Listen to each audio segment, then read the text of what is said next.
नमस्कृत्य नरं चैव नरोत्तमं देवीं सरस्वतीं व्यासं ततो जयमुदीरयेत्।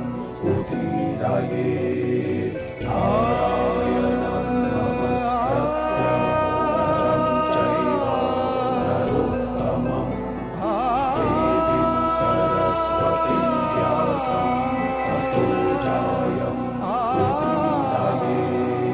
नारायणं नमस्कृत्य नरं चैव नरोत्तमं देवीं सरस्वतीं व्यासं ततो जयमुदीरयेत्।